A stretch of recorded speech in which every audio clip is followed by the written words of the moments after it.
दूसरा दिखाओ जल्दी से।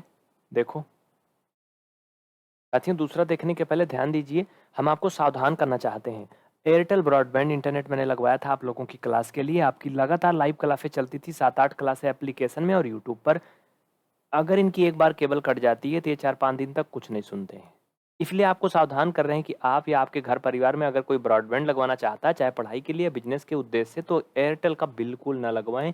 अन्यथा हमारे 11,500 बर्बाद हुए हैं। अब हम इनसे संपर्क नहीं करते, हमने छोड़ दिया, और आपके भी बर्बाद होंगे। ठीक है, तो इसलिए ऐसा ना करें। हमने बहुत कोशिश किया, बहुत टाइम लॉस किया इनके पीछे, कस्टमर केयर में कॉल कर कर करके, ये लोग कुछ करते नहीं है भाई।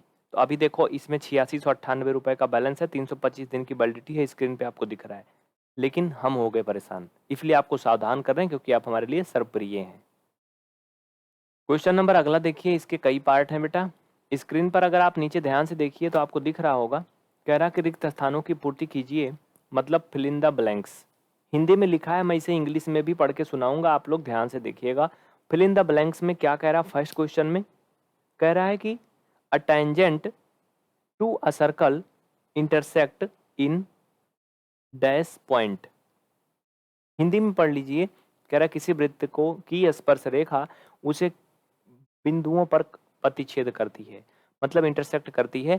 जो टेंजेंट है वो एक सर्कल को कितने बिंदु पर प्रतिच्छेद करती है? भैया अभी सबसे पहले स्टार्टिंग में अगर आपने इंट्रोडक्शन देखा होगा बाबू, तो ये देखो जो टेंजेंट होती है ऐसे किनारे पे जाती है ना, ये एकदम किनारे पे होके जाती है, एक ही जगह टच करती है ना, एक ही जगह ना।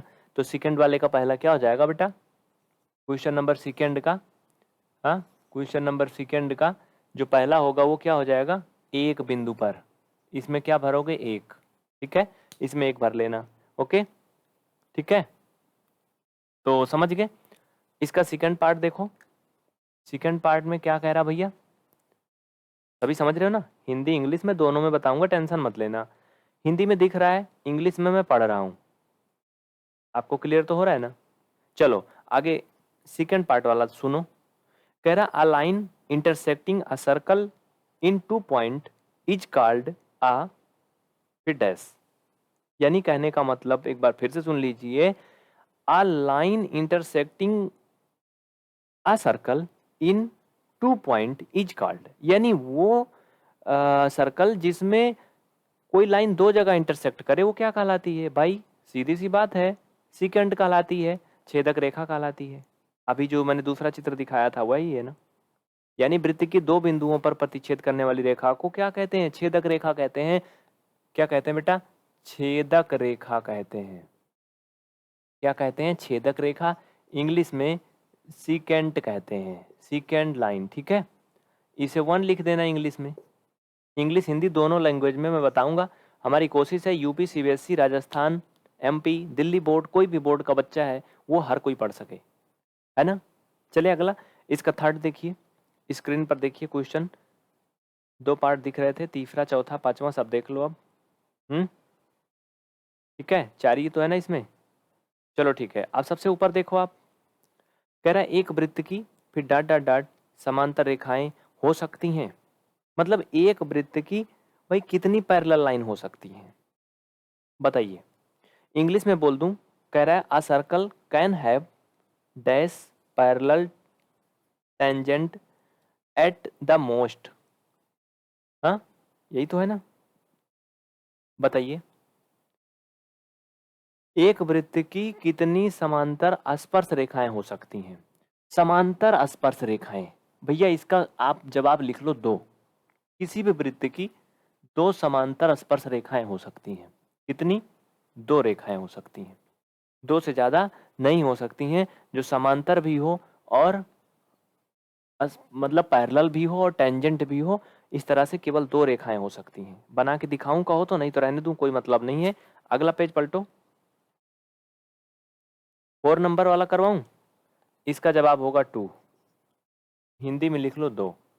आप सबको पता है कि बताऊं भाई? एक सर्कल खींच लो, एक ऐसे जाएगी, ऐसे एक रेखा तो ये हो गई समांतर, एक ऐसे ऐसे कर सकते हो, 2 हो सकती बस। ठीक है, डन। अगला चलो, चौथा पार्ट। चौथा पार्ट इंग्लिश में देखिए, बोल रहा हूं। कह रहा the common point of a tangent, the common point of a tangent to a circle and the circle is called dash. फिर से सुन लो, the common point of a tangent to a circle and the circle is called. यानी वृत्त तथा उसकी स्पर्श रेखा के उभयनिष्ठ बिंदु, उभयनिष्ठ का मतलब होता है बेटा कॉमन, ठीक है। सर्कल और उसकी स्पर्श रेखा यानी टेंजेंट लाइन की जो कॉमन पॉइंट होगा उसे क्या बोलते हैं? अभी अभी मैंने आपको बताया था इंग्लिश में पॉइंट ऑफ कॉन्ट्रैक्ट ना, हाँ पॉइंट ऑफ कॉन्ट्रैक्ट उसे क्या बोलते हैं भाई? बोलते क्या, उसका नाम ही वही है, स्पर्श बिंदु बोलते हैं। हिंदी में लिखोगे स्पर्श बिंदु, ठीक है। इंग्लिश में लिखोगे point of contact, point of contact, okay. तो इस तरह से आपका क्वेश्चन नंबर ये दूसरा भी कंप्लीट हो गया। लिख लीजिए छात्रों, कोई भी डाउट है तो बताइए। हो गया, जल्दी करें। अगर अभी तक आपने पीवीआर स्टडी चैनल को सब्सक्राइब नहीं किया तो तुरंत कर लें और बेल आइकन प्रेस करना ना भूलें, जिससे कि आप फ्री पढ़ सकें, घर बैठे पढ़ सकें। अगला चलते हैं बहुत जल्दी, सब्र बना के रखिएगा, एग्जाम खोपड़ी पे है, कोई टेंशन नहीं लेना है। जितना पढ़ाया जाए रिवीजन करते रहो, बस आगे बढ़ते रहो।